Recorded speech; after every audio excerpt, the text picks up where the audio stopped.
ഹദീസ് ഇതാണ്: അബൂബക്കർ റളിയല്ലാഹു ഉർവ ഇബ്നു മസ്ഊദ് ഹുദൈബിയ ഉടമ്പടിയുടെ ചർച്ചയ്ക്കിടയിൽ ഖുറൈശികൾ ഉർവ ഇബ്നു മസ്ഊദിനെ തങ്ങളുടെ പ്രതിനിധി മുഹമ്മദ് നബി സ്വല്ലല്ലാഹു അലൈഹി വസല്ലമയോട് സംസാരിക്കാനായിട്ട് അയച്ചു. സംസാരിക്കുന്നതിനിടയിൽ ഉർവ പ്രവാചകന്റെ താടിയിൽ തൊട്ട് തടവിക്കൊണ്ട് അനാദരവ് കാണിച്ചു. ഇത് കണ്ട് മുഗീറ ഇബ്നു ശുഅബ റളിയല്ലാഹു അൻഹു തന്റെ വാളിന്റെ ഉറ കൊണ്ട് ഉർവയുടെ കയ്യിൽ അടിക്കുകയും പ്രവാചകനെ തുടരരുതെന്ന് മുന്നറിയിപ്പ് നൽകുകയും ചെയ്തു. അപ്പോൾ ഉർവ നബിയുടെ അനുചരന്മാരുടെ വിശ്വസ്തയെ സംശയിച്ചു തുടങ്ങി. ഒരു യുദ്ധമുണ്ടായാൽ നിങ്ങളുടെ ആളുകൾ നിങ്ങളെ ഉപേക്ഷിക്കും എന്ന് പ്രവാചകനോട് പറഞ്ഞു. ഇത് കേട്ടപ്പോൾ അബൂബക്കർ റളിയല്ലാഹു അൻഹു രോഷാകുലനായി പരുഷമായി മറുപടി പറഞ്ഞു: പോയി അല്ലാത്തിന്റെ ക്ലിറ്റോറിയസ് കുടിക്കൂ. സ്വഹീഹുൽ ബുഖാരിയിലെ 2731-32 ഈ ഹദീസുകൾ സുദീർഘമായ ഹദീസാണ്. അവർ ആരാധിക്കുന്ന ഒരു സ്ത്രീ കഥാപാത്രമായ ഒരു ദൈവത്തെ, ആ ദൈവത്തിന്റെ സ്വകാര്യ ഭാഗങ്ങൾ പോയി ഓറൽ സെക്സ് ചെയ്യൂ എന്ന് പറയുന്ന തരത്തിലാണ്. എനിക്കത് എങ്ങനെ പറയേണ്ടതെന്ന് അറിയില്ല. ആ ഒരു സംഭവം ചെയ്യൂ എന്ന് പറയണമെങ്കിൽ, പച്ചക്ക് പറയണമെങ്കിൽ, ഞാൻ ആ ഹദീസ് സ്ക്രീനിൽ കാണിക്കുന്നുണ്ട്.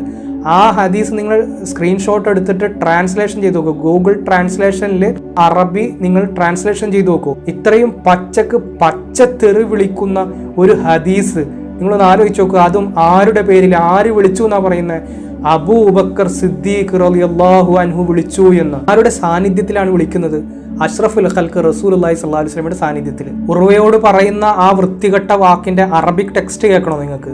ഞാൻ വായിക്കാം. ഔശാബം മിനൻ നാസി ഖലീഖം ഐ യഫിറു വയദഊക ഫഖാല ലഹു അബൂ ബക്രിൻ ഇംസുസ് ബൽറല്ലാത്ത് അനഹ്നു നഫിറു അൻഹു വനദഊഹു ഫഖാല മൻ ഖാലു അബൂ ബക്ർ.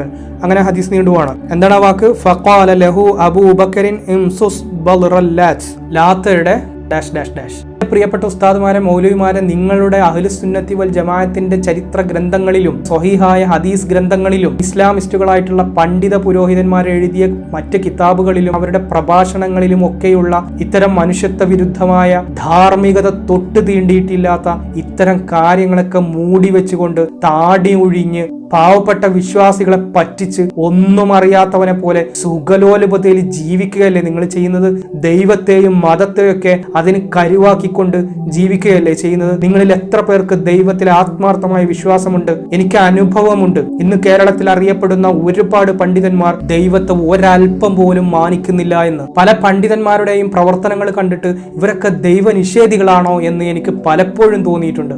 അത്തരത്തിലാണ് പല പണ്ഡിതന്മാരുടെയും അവസ്ഥ. എന്റെ പ്രിയപ്പെട്ടവർ, ഇതൊക്കെ വെറും ബിസിനസ് മാത്രമാണ്. ഇതിലൊന്നും ഒരു ആത്മീയതയുമില്ല. ഒരു ആത്മീയതയുടെ ചെറിയൊരു അംശം മനസ്സിന്റെ അകത്തുണ്ടെങ്കിൽ ഈ പറയുന്ന പച്ചത്തെറി വിളിക്കുന്ന ഇത്രയും വൃത്തികെട്ട തെറി ആരാ വിളിക്കുന്നത്? അബൂബക്കർ സിദ്ദീഖ് റളിയല്ലാഹു അൻഹു. എങ്ങനെ ഇതിനെ ന്യായീകരിക്കും പ്രിയപ്പെട്ടവരെ?